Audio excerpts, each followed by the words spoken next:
se siente bastante bien poderte comunicar sin temor, sin...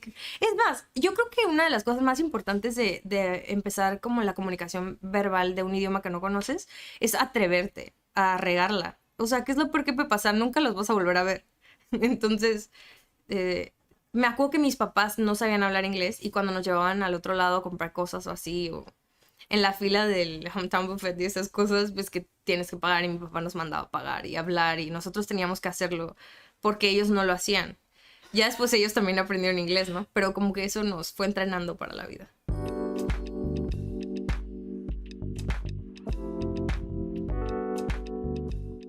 Bienvenidos a este Cat Weekly. Este es especial porque tenemos invitados de Tijuana. Este episodio ya lo tenía esperando desde hace mucho, como un año, un año y medio más o menos.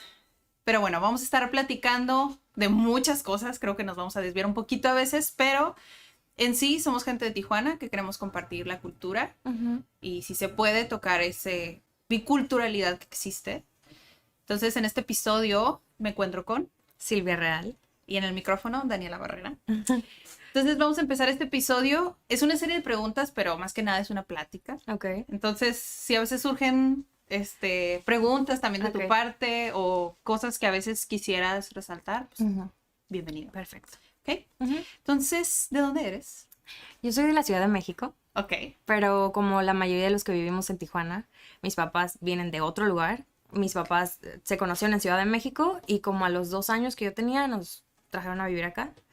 Y aquí crecimos y fuimos a las escuelas y todo. Entonces tenemos como esta parte de mitad San Diego, mitad Tijuana, mitad... Es como que somos una mezcla preciosa de todos lados. Ok. Eso, de ahí vengo. ¿Y tú sí cruzas a Estados Unidos? Ahorita no. Bueno, sí, porque mi hija es americana, entonces voy con ella a las vacunas y esas cosas. Ok. Pero no cruzo como los que pueden cruzar felizmente todos los días. ¿Y tú creciste cruzando? O sea, yendo todo el tiempo. Todo el tiempo. Cruzando por el súper, cruzando por todo. No sé cómo... Creo que hemos aprendido bastante a sobrevivir en estos meses de aprender a comprar en el lado mexicano. Ajá. Sí. ¿Y eso como qué retos ha tenido? Bueno, pues las compras en internet, por ejemplo, que antes no me atrevía tanto a hacer por loser, la verdad, porque ni es tan difícil. Lo hemos empezado a hacer más, pero tanto así como un reto no ir al otro lado, pues la parte de la diversión, ¿no? No hay muchas cosas divertidas que hacer en Tijuana y allá pues hay 1000 cosas que hacer, ir a los museos y cosas. En Tijuana no hay casi nada. La parte de la diversión creo que es lo que más hay más variedad. Exacto. Del otro lado, porque así le decimos nosotros aquí en Tijuana. Estamos a 10 minutos de la frontera y le decimos el otro lado. Para nosotros no es Estados Unidos o San Diego. Sí. Vas a ir al otro lado, pues nada más cruzas la frontera y literal está del otro lado. Exactamente. Claro. La siguiente pregunta es ¿quién es Silvia? Ay, ¿quién es Silvia? Mira, la verdad es que a veces ni siquiera yo sé quién es Silvia. Y posiblemente este sea el momento en el que alguien debería poner violines y así. Resulta que yo tenía bien claro quién era Silvia. Yo siempre quise ser artista. Estudié teatro con un gran amor por todo lo que representa poder transmitir emociones y poder ayudar a las personas como a cambiar su chip y a intentar comprender el mundo desde otras perspectivas. Amaba eso. Tenía muy claro lo que quería y hacia dónde iba. Y también tenía muy claro que yo quería ser mamá. Mi deseo más grande siempre fue ser mamá y yo sabía que cuando llegara el momento iba a ser la mamá de Paula Regina. Toda la vida lo supe. Incluso antes de saber quién sería su papá, yo sabía que iba a ser la mamá de Paula Regina. Pero llega el momento en que nace mi hija, muy inesperadamente, la verdad, y se me voltea todo. Entonces, como que he estado pasando por un proceso, y mi hija tiene 3 años, y he estado pasando por este proceso en el que constantemente me pregunto quién soy. Y la maternidad me obligaba a preguntármelo porque me doy cuenta que mi hija es como una representación casi idéntica de mí. O sea, puedo ver todas las peores cosas de mí reflejadas en este estuche pequeño de 3 años, ¿no? Sí. Entonces he estado intentando como, pues, descubrir a esta persona nueva que soy, que sí le encanta el teatro y el arte y la música y que sigue cantando, pero que pues ahorita tiene que como que enfocar en darle más, no sé, prioridad a la educación y a la crianza de esta niña que deseo que no tenga como las mismas cicatrices y temores y estas cosas feas que puedo identificar en mí, ¿no? Y que de alguna manera como que mientras iba creciendo yo decía, ok, esto ya está superado, ya estoy súper bien. Y cuando viene ella como que, ay, me di cuenta, no, lo parché, pero no se fue. Hay mucho que curar en torno a mí. Entonces, bueno, ¿quién soy? Te digo, no tengo idea, trabajo en eso todos los días. No sé. Eso soy. Ok. ¿Y profesionalmente, ahorita qué te estás dedicando? Bueno, soy muchas cosas también. Me encanta. Soy muchísimas cosas, mira. Tengo un podcast también dedicado a la maternidad y ayudar a la reconstrucción de la mujer postparto. Siento que es un proceso que necesita muchísima visualización y apoyo, que hay mucho trabajo que hacer porque en torno a la maternidad hay un montón de ideologías que son fantasiosas y que no son realistas. Y me acuerdo que cuando yo le conté a una amiga que iba a ser mamá y todas me decían, ay, qué padre, vas a ser mamá, es lo máximo. Después, solo una de ellas me dijo, o sea, no tienes idea de lo que se te viene, ¿verdad? Es un broncón, ser mamá no es nada fácil. Me contó un montón de cosas. ¿Y ellas ya tenían hijos? Todas ya tenían hijos. Ah, ok. Pero solo ella me dijo eso y yo solo pensé, qué amargada, o sea, no me amargues mi momento feliz. Soy feliz ahorita, no me estés molestando con eso. Y cuando me di cuenta que todo lo que dijo ella era real y que todas las demás eran unas arpías que me habían engañado, entonces me di cuenta que de verdad las mujeres hablamos como si fuera a hacer pastelitos y galletas. O sea, en realidad no es una canasta llena de fresas ser mamá. Hay muchas cosas en la maternidad que no están tan padres y hay que hablar de eso. Y hay que decirle a las futuras madres que no está tan padre, que sí. Es un proceso por el que vamos a pasar, que hay muchas dificultades en ello, que hay muchas cosas bellas también, pero que sobre todo hay una gran oportunidad como de reconocerte como mujer, de reaprender de ti y de reconstruirte. Entonces, eso es lo que hago ahorita. Tengo este podcast, es mi bebé, es en lo que he estado trabajando, sobre todo para sanarme y para ayudar a otras mujeres en este proceso. También trabajo, mi familia tiene una constructora, entonces hago la parte como de bienes raíces y todo este tema, también de recursos humanos. Tengo una compañía de teatro también. Hago muchas cosas y a veces no hago nada, Otros días estoy en chongo, despeinada, sin hacer nada. A veces solo lavo platos y hago de comer. O sea, de verdad que mi vida es un desastre, pero estoy como empezando a encontrar el camino. Eso es creo que describiste la vida de una mujer que es mamá y que trabaja y que pues tiene una familia y que de alguna manera quiere conectar otra vez con eso, porque creo que sí pasa, o sea, yo también soy mamá. Y sí pasa eso como, oye, tienes bien definido que la mujer tiene que ser mamá y somos mamás porque queremos, pero a veces te dicen que tienes que serlo, pero no te cuentan como que el después. Exacto. ¿Sabes? Como te dicen, oh, sí, es que los niños necesitan educación en general, pero es como, ok, ¿y los detalles dónde están, no? Y a veces como que pasas a ser mamá y ya dejan de mencionar el ser mujer. Entonces creo que sí se deja esa parte y por eso me encanta el podcast, el que tú tienes, porque es como abordas un montón de cosas que dices, o sea, es cierto que se tiene que hablar porque a veces no se habla porque es feo. Que sí, o sea, me estoy saltando las preguntas, pero no importa porque vi un post que hiciste en el que, no sé por quién, no sé por qué medio, no sé exactamente el contexto, pero que sí de alguna manera como que te juzgaron por darte golpes de pecho en el podcast. Sí. O sea, ¿por qué se dio esa situación? Le estaba contando a unas amigas que ya tienen de eso, como medio año, yo creo. Sí. Pero les estaba contando que cómo era como mi parte de crianza con Paula Regina y eso, ¿no? Y creo que ellas me decían algo así como que yo siempre en el podcast me las daba como de que era la gran madre. Y todo lo contrario, te lo juro. O sea, yo no soy la mejor madre del mundo y me doy cuenta cada día cuando... O sea, intento llevar una crianza respetuosa que de verdad es un gran reto hacerlo. Porque es bien fácil voltear y darle una cachetada y decirle, cállate, y eso es lo que digo, ¿no? Pero porque estamos intentando hacer la maternidad de otra forma, pues somos juzgadas, ¿no? O que eres una ridícula y que ay, mi amor, siéntate, no sirve para nada. No sé, es difícil. Las personas tienen diferentes perspectivas y está bien. Pero sí recuerdo el post que dices. Me hicieron sentir mal y dejé de grabar un rato por eso. Porque, pues yo no quiero ser un ejemplo de mamá para nadie. Porque no creo que soy la mejor mamá. Pero quiero sí hacer un gran esfuerzo por ser la mejor mamá que mi hija pueda tener. Y entonces, ¿por qué decidiste crear el podcast? O sea, ¿para qué lo haces entonces? No lo hago para... Es que la primera razón por la que lo hice es porque quería que si yo moría... Todo empezó en el post del podcast porque yo tuve un problema físico. Me explotó un ovario un día. De la nada, el día del cumpleaños 2 de Regina, me explotó un ovario y terminé en urgencias en una cirugía muy fuerte porque explota el ovario y me explotó un quiste en el ovario y el quiste hizo que el ovario explotara por completo. Entonces terminé en urgencias, me están operando y todo y salí de ahí. Y me acuerdo cuando, más bien, antes de la cirugía, cuando estaba caminando por las lamparitas del techo hacia el quirófano, que yo me preguntaba, si mi vida se termina hoy, ¿quién soy? ¿Qué hice? O sea, nadie va a recordarme nunca. Y menos mi hija, no conocerá mi voz, no sabrá qué pensaba. Y recuerdo que el primer post que hice, porque en realidad lo que yo hago es escribir y grabar, y también hago entrevistas y esas cosas, pero la primera cosa que yo escribí era enfocada, ok, Regina, si un día mamá no está, quiero que sepas que yo quiero que seas una mujer feliz, que seas libre, que vueles, que sientas que tienes la capacidad de ser lo que tú quieras ser, ¿no? Por eso empecé. Porque quería que si yo me moría, mi hija escuchara mi voz. Después, o sea, como una manera de... Yo creo que todas las personas tenemos como esta fantasía de trascender, ¿no? Sí. Y por eso lo empecé.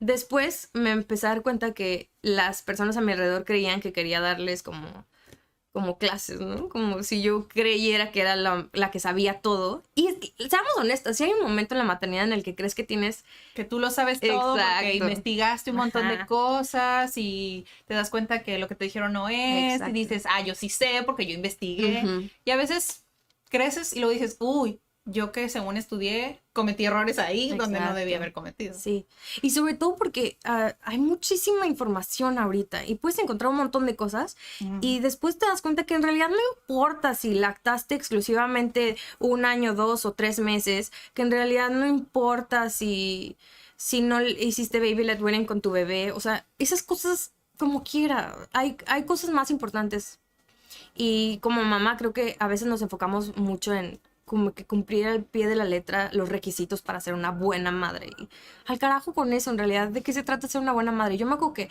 el episodio que grabamos tú y yo para mi podcast, tú me dijiste que encontrabas como la manera de aceptar que había momentos en los que eras buenísima haciendo tu trabajo y otros momentos en los que eras buenísima mamá y ya, o sea, no había que juzgarse por eso. Y eso, créeme, lo que me ayudó un chorro porque justo necesitaba esa voz que dijera, ok, va a estar bien, todo va a estar bien. Enfócate, dale tiempo a todo y todo va a salir bien. Sí, a veces creo que como personas, sí, sobre todo como mamás, pero como personas, a veces queremos ser perfectos en cada uno de los aspectos. Y bueno, a mí personalmente a veces me pasa, ¿no? Es como, quiero ser excelente aquí, quiero ser excelente acá, pero la verdad es que a veces, pues, no va a ser así. Y está bien y tenemos que dejarlo ir. Claro. Pero es como, ¿de dónde nos agarramos para tener esa mentalidad? Por ejemplo, ¿tú de dónde te nutres como con podcast o con libros o... Bueno, ¿cómo te informas? Cuando me di cuenta que me estaba volviendo loca, es que todo mi primer año de que nació la niña, yo de verdad me puse súper mal. Estaba acostumbrada a hacer muchas cosas, siempre estaba haciendo teatro. Acababa de regresar de Ciudad de México de un proyecto importante de teatro. Entonces, llegar aquí a cuidar a una bebé, estar encerrada todo el día escuchando silencio, porque además, como yo estoy un poco cucú, entonces estaba encerrada con las luces apagadas para que la niña durmiera. De verdad estaba súper mal. Entonces, creí que yo era la que estaba mal y de pronto empecé como a encontrar diferentes autores que hablan de temas de maternidad que hacen que digas, ok, no estoy loca, o sea, este es un proceso por el que pasamos todas y hay que comunicarlo. Y en este proceso encontré, me vas a matar, pero no me acuerdo los autores, pero hay un libro buenísimo que se llama La maternidad y el encuentro con la propia sombra. Yo creo que ese es el libro más iluminador, ¿existe esa palabra? Sí. El resplandor me dio ese libro. Fue mi eureka. En el texto se habla sobre este proceso en el que te conviertes en madre y te das cuenta que tu hijo es tu pequeño gremlin. Tú, es todas las cosas malas que tenías tú, todas las cosas malas que no has resuelto. Y las cosas buenas también. Exacto, claro. claro, pero las cosas buenas son como, o sea, las aceptas y ya, ¿no? Pero si ves las cosas malas, no sé, a mí, por ejemplo, hay muchos temas de mi vida que yo no he logrado resolver. Por ejemplo, el tema del peso. Que hay momentos en los que soy súper delgada, hay momentos en los que estoy súper gordita, esas cosas. Y que tengo como muchos issues así de comer compulsivamente. Y de pronto veo que la niña come compulsivamente papitas o cosas así cuando hay, porque procuro que no haya. Entonces digo, ok, ¿qué cosas estoy haciendo mal? Que hacen que ella lo esté, o sea, se está reflejando en mí, lo ve, lo aprende y lo hace, ¿no? Entonces son cosas que hay que resolver, porque obviamente no quiero que ella sufra lo que, no quiero decir que he sufrido, ¿no? Pero las cosas que he lo tenido que tú has pasado. Exacto. Entonces, este libro me ayudó mucho en esta parte de aceptar que, para empezar, no me estoy volviendo loca, es un proceso natural, y hay muchas mujeres que deciden hacer ojos ciegos y pretender que no pasa nada y ocuparse de salir con las amigas y tomar el café. Y yo, gracias a Dios, como señora, he tenido la oportunidad y el privilegio de reconocer que la estoy pasando mal, que esto es un proceso que tengo que vivir, que lo tengo que sanar, no solamente por ella y por su futuro y su salud mental, sino por mí. Entonces, ha sido algo bien padre, muy enriquecedor, muy duro también. Pero sí, hay muchos libros, leo bastantes cosas como de esta... ¿Lees todos los días o cuál es tu método de leer? No, leo cuando Regina está dormida. Ok. Cuando no está ahí, cuando no estoy haciendo cosas del trabajo, cuando estoy lavando trastes. Me gustan los audiolibros, son lo mejor. También los podcasts, obviamente. O sea, como que mientras estás lavando los trastes, estar escuchando este libro de... ¿Cómo se llama este libro que tiene una mano así? De Esther Vivas. Hay un libro muy bueno que habla sobre la maternidad y sus sinsabores. No me acuerdo, luego lo ponemos aquí. Buscar, lo ¿sí? vamos a poner aquí. Por aquí les aparece. Sí, por aquí les va a aparecer el librito.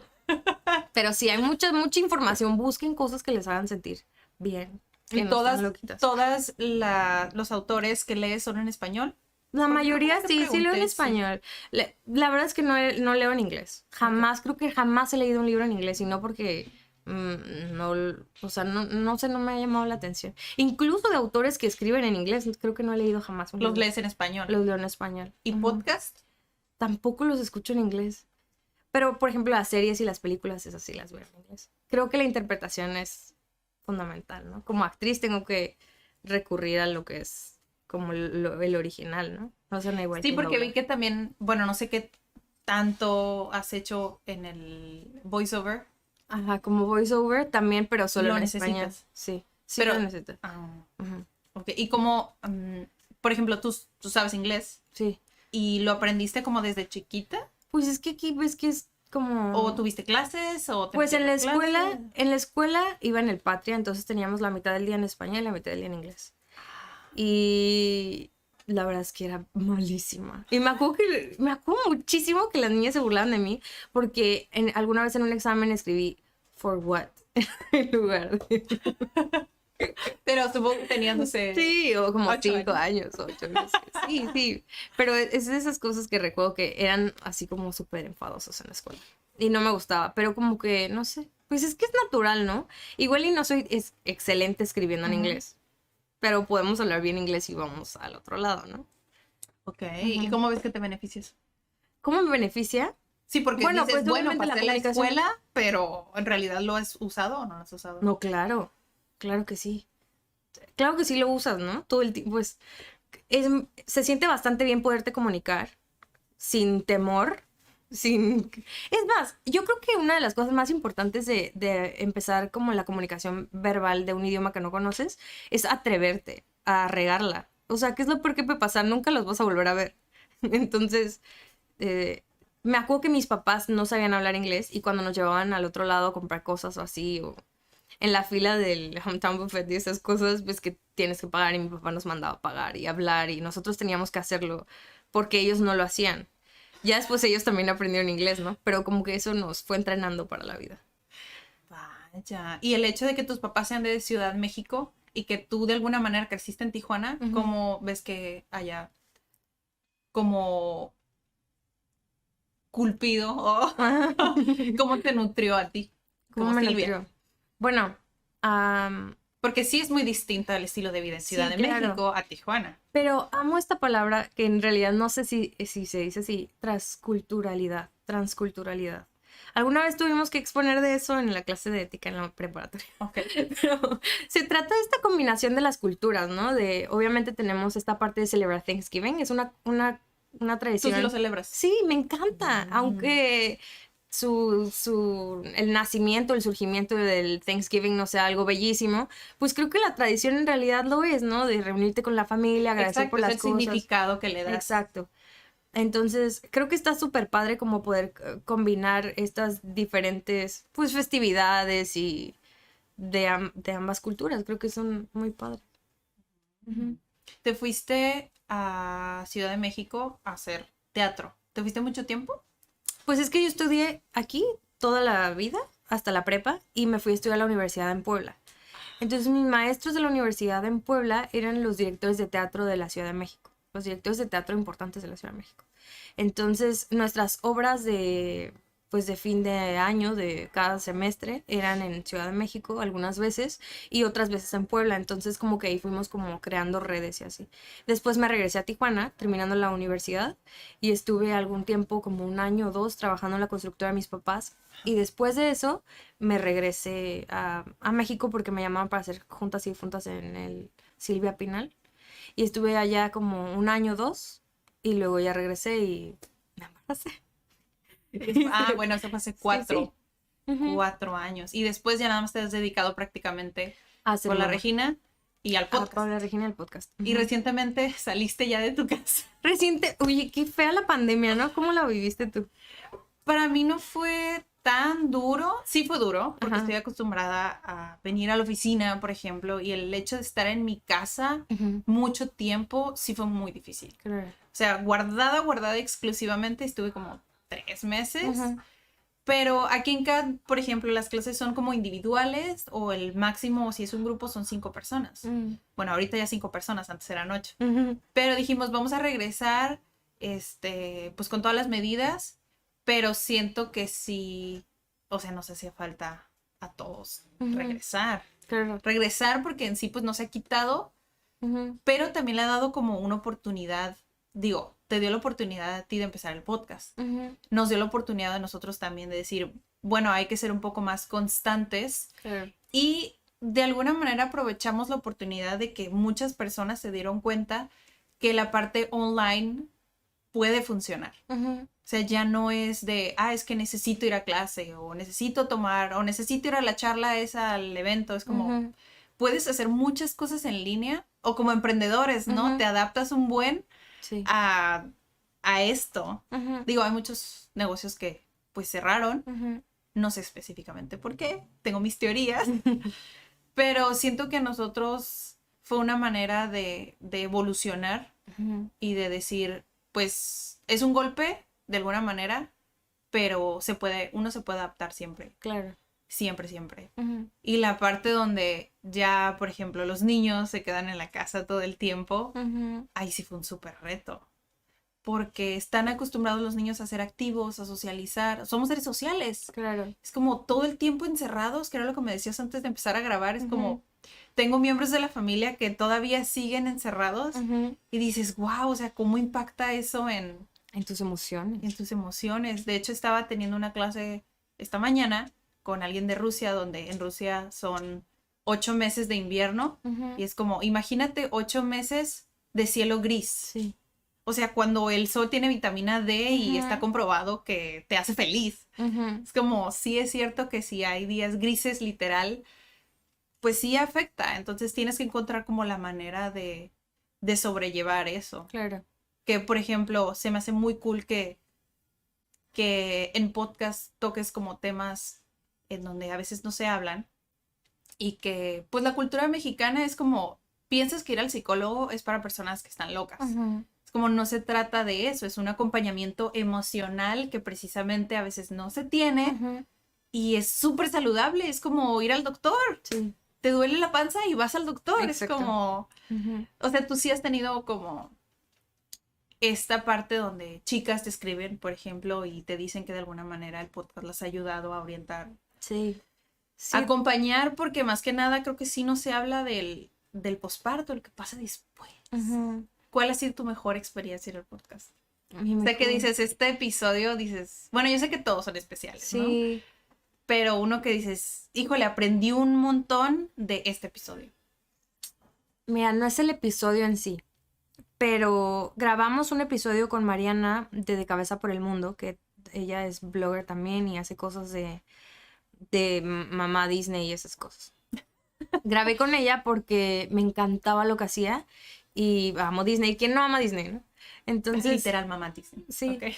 Entonces grabamos y yo hago esto, no grabo e inmediatamente saco el episodio, sino que tarda como que su tiempito.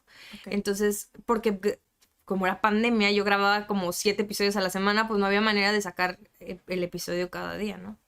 Entonces grabo con ella, ponle que en, no sé, abril, mayo, algo así. Y su episodio estaba programado para salir por el 17 de julio, pero no había salido. Entonces me llama un día y me dice, oye Silvia, necesito que quiero escuchar el episodio porque pasó algo terrible y, o sea, quiero recordar lo que te dije ese día, ¿no? Y yo, ¿qué pasó? Cuéntame. Y me dijo que había muerto su bebé. Entonces, fue súper fuerte para mí porque, pues, siempre es esperada la muerte de pues personas, ¿no? De personas mayores, de abuelitos, papás, lo que sea.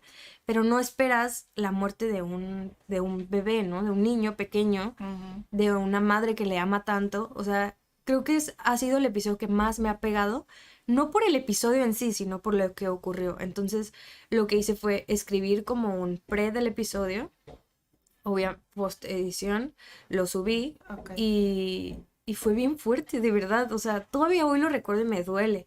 Porque es imposible que como mamá no te pongas en circunstancias. Y tu bebé, obviamente tu hijo es como tu ser amado, la persona que más quieres. Y lo más duro de perder a un hijo es que sigue creciendo en tu imaginario. Entonces, tener un hijo casi de la misma edad, pensar que hoy fue a inscribir a Regina a la escuela y que ella pues tiene un bebé en el cielo, no sé, es algo que me pega un montón. Y no es una mujer a la que conozcan, ni somos amigas de toda la vida, ni nada, pero yo creo que ha sido el episodio que más me ha marcado. Como que aprendí, la vida neta en un segundo te cambia y lo mejor es como estar en paz, estar feliz, trabajar y pues dejar que las cosas sucedan. De hecho, yo ayer estaba en clase y no era como una situación así que estamos hablando de cosas muy fuertes, pero solamente me dijo algo que se me quedó y es algo que sí lo decimos como vivir en el ahora, ¿no? Pero él me lo dijo así como, nada más tenemos lo que tenemos enfrente. Que es como, o sea, si te pones a pensar, es cierto, o sea, tengo este momento, tengo este episodio ahorita, o si le están escuchando, es como, nada más tienes este momento. Exacto. No lo que pasó antes, no lo que va a pasar. Y me encanta como esa filosofía de vida, como tienes este momento y hay que disfrutarlo como al 100. Pues es que es bien cañón que lo tenemos consciente, lo sabemos, pero muy difícil. No lo vivimos. Exacto. Es muy difícil llegar a ese punto en el de en decir, sí, es que yo aquí en este momento. Digo, sobre todo, bueno, a mí sí me pasa que intento ser multitasking, pero eso no existe. La verdad es que le dejas de poner atención a una cosa para ir a hacer otra. O sea, a menos que sea súper dotada. Sí. Literalmente al mismo tiempo es casi imposible. Ok. ¿Cuál crees que es los beneficios de vivir en Tijuana? Los beneficios de vivir en Tijuana. La verdad es que siento que Tijuana es una ciudad, y todo el mundo lo dice, súper noble. Sí es verdad que hay inseguridad y que pasan cosas, es verdad. Pero también es verdad que Regina... no puedo dejar de pensar en esa niña, que es verdad que Tijuana tiene como muchas oportunidades en el área que quieras desempeñarte. Creo que es muy bondadosa en ese aspecto, que puedes encontrar, para empezar, clientes que están, o sea, que son de allá, que están dispuestos a pagar el precio por tu trabajo, que no te van a pagar como pan en Ciudad de México por tu trabajo. Siento que Tijuana es una ciudad bien comprometida, que la gente es muy bondadosa también. O sea, no sé, he tenido puras buenas experiencias con la gente en Tijuana. En cambio, cuando me fui a México, que fui a hacer la obra esta de Juntas y Difuntas, el señor que nos contrató nos estafó. Y nos llevó de aquí para allá trabajando casi gratis. Eso nunca me ha pasado en Tijuana. Bueno, sí, hay gente de todo, la verdad. Ahorita sí, que lo piensas, sí, en todos hay de todo. Pero Tijuana es una ciudad muy bonita. ¿Tú qué le encuentras bello a Tijuana? Pues es que Tijuana creo que tiene esa biculturalidad, pero no... Porque, por ejemplo, el sur a veces nos rechaza, ahorita ya no tanto por el internet, ¿no? Ya todo está más globalizado. Pero es como, pues eso ni es México, ¿no? Y los de Estados Unidos, no, pues es que eso es México. Entonces, dices, bueno, entonces, ¿qué es Tijuana, no? Tijuana es eso, el poder brindarle como ese calor a la persona que viene con el sueño americano de quererse ir o de tener una mejor vida. Y creo que esa es la ventaja de Tijuana, como que apoya lo local y apoya que los emprendedores o los que quieren hacer algo puedan crecer. Yo sé que muchas ciudades tienen muchos emprendedores, pero la verdad siento que Tijuana, o sea, tiene el mejor punto para eso. Sí. Que es lo que acabas de decir. Es como, tienes clientes de el otro lado, entre comillas, sí. o de aquí, que dices, comprenden o valoran. Claro. A nosotros nos pasa con español, es como no te hacen un montón de preguntas o no te preguntan si su aprendizaje va a ser rápido. O sea, hay más conciencia en otros aspectos que dices, bueno, tal vez Tijuana no tiene cultura propia, pero se nutre de todo. Entonces, si tuviera que describirlo, es como es diverso. Claro. Eso es lo que me gusta de Tijuana. Y una vez me preguntaron, pues, ¿qué tiene Tijuana, no? Como alguien de otro lugar. Creo que venía de Los Ángeles. Y le dije, pues, es que Tijuana, lo bueno es que tienes opciones. O sea, si desde lo que sea, o sea, si quieres hacer una fiesta, por ejemplo, tienes opciones carísimas, súper elegantes, a cosas súper económicas. O si, no sé, vas a comprar cosas, puedes encontrar desde bazares a cosas, o sea, mueblerías súper nuevas. Entonces, como, hay muchísimas opciones y siento que a veces no lo aprovechamos. En general, como que subestimamos lo que tenemos. Sí. Mucho. Y también siento que a veces preferimos el otro lado. O sea, para lo de las compras y eso, ¿sabe? Como todos estábamos locos por no poder cruzar a comprar ropa. Porque allá, por ejemplo, si tienes 15 opciones, aquí tienes 5. Sí. Pero creo que si le buscas, puedes encontrar. Claro. Tiene muchas opciones. Tijuana, nada más que a veces no queremos verlo. Claro, claro. No queremos verlo. Sí. Sí, es cierto. Pero sí, ya se me fue el tape. Pasa.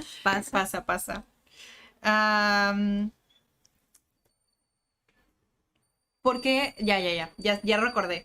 Te fuiste a Ciudad de México a estudiar y pudiste haberte quedado en Ciudad de México. ¿Y por qué decidiste quedarte en Tijuana? Ay, por el amor. Es una estupidez, te lo juro. ¿Cuál es tu historia? O sea, dijiste, aquí fue donde decidiste estudiar teatro y después te fuiste. ¿Y yo quería irme a estudiar teatro porque siempre quise estudiar teatro. Y no quería estar cerca de mis papás, bajo ninguna circunstancia. Así que me fui a estudiar a Puebla, en una universidad en Puebla. Y decidí, casi cuando estaba terminando la tesis, regresarme a Tijuana, porque ya no tenía nada que hacer en Puebla. En realidad, ya todos mis amigos habían terminado, ya todos estábamos solo en lo de la tesis y eso. Entonces me regresé a Tijuana y yo estaba valiendo cacahuate en Tijuana, de verdad no estaba haciendo nada, solo escribiendo la tesis. Okay. Y bueno, me mandaba mis archivos para que lo revisara mi asesor y todo eso. Pero me acuerdo que una vez mi papá me vio ahí tirada en mi cama. Y me dijo, oye, ¿no tienes ganas de trabajar, de tener dinero o algo? Y yo, sí, ¿por qué? Me dijo, porque te puedo dar trabajo. Si quieres, ven a la constructora y te doy trabajo y así. Entonces empecé a trabajar con mi papá. Pero en realidad, o sea, mi plan era terminar la tesis, ir a presentar mi examen y ya jamás volver. Jamás volver. Volví a Puebla, presento mi examen profesional. Obviamente ya había dejado mi trabajo de aquí. Y me regreso, me voy a Puebla y estuve a punto de perder el avión porque tenía que regresar a Tijuana por mis cosas y ya para mudarme a Ciudad de México, ¿no? Pero cuando estaba en el aeropuerto, o sea, yo viajaba de Puebla al aeropuerto de Ciudad de México en bus y ya iba súper tarde. El bus se retrasó muchísimo y ya casi no llegaba al avión. Pero dije, si pierdo el avión, me quedo. en Ciudad de México. Ya no regreso a Tijuana por nada y ya me quedo y eso es una señal que me tengo que quedar. Pero si logro subir el avión, es una señal que tengo que estar en Tijuana. Entonces, pues, desgraciadamente, sí llegué al avión. Desgraciadamente. Entonces llegué a Tijuana y volví a trabajar con mi papá y eso, volví a comprar mi boleto ya para regresarme a vivir a México. Y en esos días que ya me estaba yendo, conocí a mi esposo. Lo conocí en un bar aquí en Tijuana, en La Cacha. Nos enamoramos profundamente. Y ya o sea, de verdad, nos conocimos así como en 4 días y yo sabía que ese hombre era el amor de mi vida. No sé por qué, o sea, había como una conexión súper padre con él. Entonces le dije a mi mamá, siento que no me voy a ir. O sea, siento que tengo que estar aquí. Y mi mamá me dijo que o sea, no estás... 4 días. Sí, mi mamá me dijo, estás loca. No, o sea, tú te vas y haces tu vida y vaya. O sea, qué padre que lo conociste, pero olvídalo ya. Tú tienes que ir a hacer tu vida. Pero, o sea, no, yo tenía que encontrar un pretexto para quedarme en Tijuana. Así que junté a una compañía, empecé mi compañía de teatro. Encontré un texto, conseguí a un autor, monté el texto y me quedé. Hasta noviembre, o sea, de mayo a noviembre. Ok. Y ya me quedé. Monté la obra, la estrenamos en la Casa de la Cultura. Y ya encontré como que a mi grupito y así empecé a hacer teatro. Y me quedé por amor. Y luego nos fuimos otra vez. O sea, ok. Sí. Después ya pasaron como unos 3 o 4 años de novios. No, como 3 años. Y luego ya fue que me llamaron de Ciudad de México y me regresé para hacerlo de Juntas y Difuntas y ya estuvimos haciendo otros proyectos allá y luego ya me regresé a Tijuana otra vez. Porque Tijuana es... La gente en Ciudad de México no es igual que en Tijuana. De verdad, Tijuana sí me dio muchas oportunidades. O sea, la posibilidad de hacer el teatro que a mí me gustaba era... Siempre me ha gustado más como ser quien dirige, quien hace todo como pues la preproducción, el escribir el texto también, esas cosas. Y en Ciudad de México no estaba esa posibilidad porque no era nadie. O sea, a pesar de tener como todos mis conocidos y esas personas que también hacían teatro, o sea, yo tenía que ir a hacer lo que ellos estaban haciendo. Y no me gustaba tanto como la idea de dejar de hacer o de tener esta visión que yo tenía del teatro. Porque siempre he pensado que el teatro puede transformar conciencias. Y no me gusta este teatro que se hace así como a lo tonto y que no dice nada y que solo es como por diversión. O sea, de verdad me importa que mi teatro tenga un mensaje y que ayude a las personas como a... No sé, no quiero decir que les ayude a transformar su manera de ver el mundo, pero que sí les dé como otra perspectiva como de un él. despertar, ¿no? Tal vez... Exacto. Tal vez no es como que te vas a leer todo un libro, ¿no? Pero el hecho de que vayan a una presentación, que digas, bueno, tal vez no había visto la vida de esa manera. Forma, exacto. O sea, que el teatro no es solo entretenimiento, sino que hay algo mucho más de fondo, de contenido en él. Eso es lo que yo quería hacer. Y eso no lo estaba encontrando en Ciudad de México. Además que cometí la estupidez de comprarme un traspaso de una fondita en Ciudad de México. Ya me estaba volviendo loca con eso. Y ya mejor me regresé a Tijuana. De aquí empezamos nuestra vida felices. Wow. ¿Y el teatro hacia dónde te ha llevado? O sea, ¿cómo ves? Porque a mí sí me ha pasado, por ejemplo, fui de vacaciones al sur y de la nada es como, pues vamos al teatro, ¿no? Pero dices, aquí no es así. Bueno, la cultura, yo siento que no es así, pero ¿cómo lo ves tú? ¿Te refieres en cuanto a...? No, la verdad es que es bien complejo. Es muy complejo el teatro en Tijuana. Porque igual hay estos grupos de teatro que están súper posicionados y que de hecho acapararon el nombre de quiénes eran los únicos que ejercían el teatro en Tijuana. Entonces, el público no hay tanto público, es difícil conseguirlo, es difícil mantenerse en temporada, pero por otro lado, hay otros grupos que tienen, de verdad, o sea, que han durado 300 o 400 representaciones de sus obras. Wow. Y eso es muy sorprendente y creo que es muy loable, pero todo se trata, yo creo que como del trabajo constante y de, sí, estar como que perseverando en eso, ¿no? En que tu teatro llegue al público. Creo que hay mucho trabajo que hacer, porque a la gente no le gusta ir al teatro y además a veces cuando vamos al teatro vamos a ver mamaseadeces que no significan nada, que están payaseando y haciendo cosas que no... O sea, fui a ver, me salí de mi cuarentena. O sea, me salí para ver una obra de teatro de mi cuarentena y me encuentro con un proyecto que, o sea, no tiene fondo. Parece que quieren decir mucho, pero no dicen nada. Y me imagino para alguien que nunca ha ido al teatro, ir a ver eso por primera vez, dicen, ok, bueno, ¿para qué? Y como dice Lolita Cortés, son varios supers. O sea, de verdad, o sea, no hagamos a la gente gastar para ver esas cosas. Hay que echarle ganas. De por sí, no vamos, porque me incluyo. Exacto. Y aún así dices, ay, fui para eso. Ajá, me gasté lo de mi café por ir a ver esto. Entonces, yo creo que es difícil conseguir público. Hay mucho trabajo que hacer para encontrar público. Vale la pena hacer buen teatro para que el público que va una vez regrese. Siento que hay mucho trabajo que hacer, pero creo que hay que enfocarse y que se va a lograr. O sea, sí hay gente que ya va al teatro, ya hay mercado de teatro en Tijuana, pero hay que conseguir también como diversificar. Pues sí, es que porque es lo que está diciendo, o sea, antes, digo, se considera como entretenimiento, pero el hecho de crear conciencia y hacer ese despertar a veces es como, híjole, prefiero no ir. Sí, exacto. O sea, como a veces es muy Es tedioso. Que justo hay que encontrar el equilibrio entre el entretenimiento y la conciencia, y no que sea lo que te digo, una payasada nada más que no dice nada, pero que quiere aparentar que dice mucho, solo por tener la beca del Estado cultural, o sea... Sí me estoy explicando, siento que estoy como cantinfleando. Pero, no, o sea, sí se entiende porque, o sea, a nosotros también nos pasa cuando, por ejemplo, todo el contenido que se crea o los YouTubers, no estoy criticando a nadie, pero a veces es como, crean contenido nada más por los views o crean contenido porque, ¿sabes?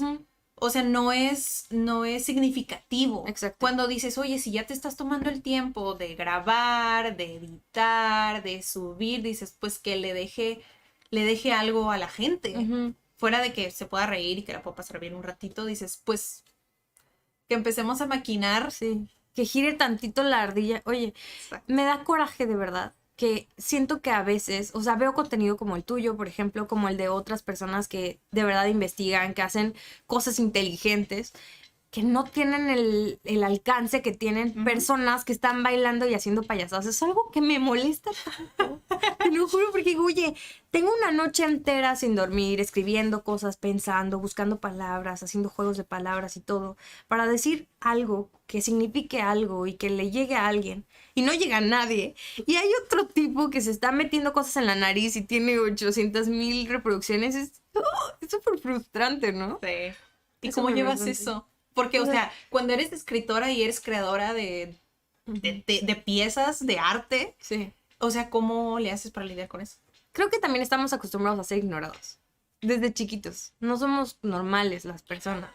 O sea, todo lo que nos dedicamos de verdad a las cosas artísticas, no somos los niños normales que tienen un montón de amigos y son súper sociables. O sea, ya somos parte como de esta... No sé, como los rechazados, los raros. Es parte de nuestra naturaleza ya el ser ignorados. No sé, yo siento como que estoy diciendo puras tonterías. ¿Y por qué seguirlo haciendo? Porque todavía lo tienes, ¿no? Porque, claro, porque lo haces... Porque es una necesidad. Dices, si casi nadie viene a verlo, si casi nadie pues se lo subo y no lo ve, pues ¿por qué lo sigo haciendo? Porque es una necesidad. Es una necesidad, es una respiración. Es como esa forma como de drenar esas cosas que tienes adentro. Y que además, quién sabe, igual y ahorita no, pero en 25 años alguien va a estar analizando un texto como se analizaba. No, es como la parte de la fantasía y del ego del artista, ¿no? Como de creer que en algún momento alguien... No sé. Alguien se va a identificar. Sí, claro. O sea, ¿cuántos episodios todavía tienes? ¿Tienes 2 temporadas? Tengo 2 temporadas. Y el año pasado llegó tu podcast a ser el número 21 en Trending Podcast en Spotify, ¿no? Sí. Este año eso no va a pasar. Este año eso no va a pasar porque de verdad le dejé echar un montón de ganas. Debo reconocer mucho por esta parte de sentirme enojada de que no tiene el éxito también, ¿no? A raíz de mis problemas mentales. Ok. O sea, oye, aquí yo me estoy confesando. Al rato si me quieren quitar la custodia de Regina, mira. No sé. No. No sé, mira. Siento que una parte, porque sí lo reconozco, me da mucho estrés ver que hay personas haciendo puras tonterías que les va súper bien. Entonces me pregunto, ¿qué hay que hacer, de verdad? ¿Es necesario que nos quitemos la ropa para empezar a ser interesantes? O sea, vale más que estés bitchy haciéndola así que pensando, escribiendo cosas que sean profundas. Porque, seamos honestos, a la gente no le importa. O sea, no le importa. Y creo que justamente ahí como que el internet te da como esta posibilidad de desconectarte del mundo y ponerte en mood automático y ya, o sea, no pensar en tus problemas, en que tienes que pagar nóminas, la colegiatura, solamente abre TikTok y quédate ahí sin querer, vas a pasar 3 horas de tu vida y ya, ¿no? Siento que si ya son suficientes los problemas personales, no hay tiempo para pensar en todo lo demás. Y creo que la gente prefiere eso, prefiere ver, no pensar y no sentir y no sé, como desconectarse del mundo. ¿Por qué crees que la gente quiere, o sea, tiene este deseo de pues, solo no pensar en nada? Porque siento que a veces es la realidad más abrumadora que lo que se ve en el teléfono, ¿no? Que es como más entretenido ver los problemas de alguien más que pensar en los propios. Sí, pues es que es más fácil pues criticar o ver, o pues como tú decías, ¿no? Como que el parche que le puse y yo pensé que ya lo había sanado, pero en realidad, no. Pues no. Es como nada más retrasas y retrasas y retrasas lo que... Es como un bálsamo. Además, esta gratificación que te da como el ver que las otras personas le den like a tu foto donde tú sientes que te ves linda. Y también la ansiedad que te da que no le den like a esa foto en la que tú sentías que te ves linda. Oh my God. Es como que es demasiado complejo, ¿no? También creo que por eso he decidido como alejarme un poquito de este rollo de Instagram y de la imagen de la red social. ¿Por qué? O sea, ¿por qué? Porque no solamente me puedo sentar y grabar mi programita así en secreto y... En secreto. Y ya, ¿no? Pero, o sea, ya no puedes hacer eso porque si ya no estás en redes sociales, en realidad no existes. Qué compleja es la vida ahora. Bueno, no en manera personal, sino como una marca. Sí, claro. O como... Pues ya que tienes un poquito más el propósito esto o sea, tienes un podcast, dices, pues bueno, ya si tengo un listener, pues ya tengo uno, ¿sabes? O sea, no lo puedo dejar abajo. A mí también me pasa a veces en clase que digo, híjole, hoy ya se me acabó la energía, pero dices, bueno, ya están aquí, o sea, ya tienen un compromiso y tengo que seguirlos apoyando, pues de alguna manera. Claro. No se puede dejar abajo, pues a quien está ahí para ti. Pero bueno, ya nos quejamos mucho, pero... Sí. ¿Por qué no has decidido irte como a otro país? O sea, ¿qué podrías rescatar de México, de la cultura mexicana, sobre todo de Tijuana? México, ¿qué tiene? No tengo esa respuesta. No me gustaría irme a otro país porque en realidad me gusta la calidez humana que hay. O sea, ya, y lo digo otra vez, o sea, no podemos quitar de foco que pasan cosas. Como en todos lados pasan cosas. Pero creo que este país es como, se siente como casa, ¿no? Tal vez por todas las generaciones anteriores y por la familia y eso, pero este país se siente como tu casa. Y muchas personas, amigos míos que viven en otros países, siempre reconocen eso de México. Como la gente es súper amable, súper cálida, que siempre te dan la mano, que no hay problema si hoy no tienes dinero para comer, come en casa, si alcanza para uno, alcanza para todos. Esa visión como de ayudar al otro. O sea, siento que aunque a veces nos enfocamos más en las cosas malas, creo que México tiene muchas cosas bonitas. Y yo siempre he pensado que a pesar de las cosas malas, que les repito que existen, deberíamos enfocarnos como en encontrar el sonido, la música de este país. O sea, no hablo de la música literalmente, ¿no? Sino que los balazos, las balas, no deberían ser quien le diera nombre a nuestro país, porque somos mucho más que eso. Creo que la gente debería enfocarse en las cosas buenas que tenemos. Que lo vimos cuando pasó este terremoto terrible en la Ciudad de México. Cómo de verdad, o sea, logramos ser humanos. Que no dudo que pase en otros lugares, pero este lugar es nuestra casa. Sí, o sea, siento que es un país muy cálido. Y yo o sea, he tenido, como enseño español, o sea, he tenido personas de diferentes lugares. Y no estoy diciendo que no son seres humanos, ¿no? Pero, o sea, me pasa que, pues, los mexicanos somos así, ¿no? Como ruidosos y sonrientes todo el tiempo, que en otros países nos catalogan como apasionados. Y yo siempre soy así, ¿no? Entonces, a veces cuando no me responden con una sonrisa, que son, no sé, de otros países europeos, por ejemplo, yo digo, híjole, o sea, ¿será que es por su cultura? O tal vez yo no les caí bien. Pero ya cuando pasa constantemente, digo, pues es que es parte de su cultura, o sea, es muy difícil como penetrar esa parte hasta que ya te tienen confianza, ahora sí ya se ríen contigo, ya te cuentan algo personal, pero los mexicanos no. Los mexicanos a veces también me pasa que, no sé, estás en el sobre ruedas o así, y literal estás viendo un tomate y te topas con una señora y te empieza a contar toda su vida. Sí. Es como dice, señora, apenas le dije buenas tardes. Solo dije con permiso. Sí, como que tenemos esa necesidad de compartir es siempre como lo que somos. Y se me hace bien cool de nuestra cultura. Sí, sí, sí. Es súper lindo. Sí, es verdad. Es muy linda nuestra cultura, la verdad. Y el Día de Muertos es hermoso. De verdad, siento que es una festividad padrísima. ¿Tú eres de las personas que ponen el altar? Jamás, porque tengo cero talento así de manualidades y esas cosas. O sea, tengo cero talento. Pero me encanta Día de Muertos. Es creo que una festividad súper padre. Me encantan los colores, el significado. No sé, siento que es súper padre Día de Muertos. Sí, de hecho, cuando estuve en la universidad, tuve que ir de intercambio a Francia. No, solicité irme de intercambio. Entonces estaba en francés, llegué a club de conversación, sorprendentemente. Hoy no me acuerdo de nada. Pero nos dijeron, tienen que tomar una tradición de su país y tienen que venir a explicarla. Entonces aprendí un montón. No sabía en ese entonces, que era cuando tenía 21, hace como 9 años. O sea, no sabía exactamente cómo, por qué existía el Día de Muertos, por qué son ciertos niveles. Y el hecho de que todo el mundo se sorprendiera con algo que para mí era tan natural es como un Día de Muertos. O sea, suena como muy dark. Sí. Pero en realidad es como todo lo contrario, es súper bonito. Es el hecho de honrar, de recordar a las personas. Y bueno, se representa como en un altar, ¿no? O sea, hasta les pones la comida, el tequilita, el cafecito. Sí. O sea, a mí se me hace súper lindo. Sí, sí. Creo que sí hay países donde tienen algo similar, pero pues no tengo idea, seguro sí. Pero es que siento que Día de Muertos es como esperanzador, ¿no?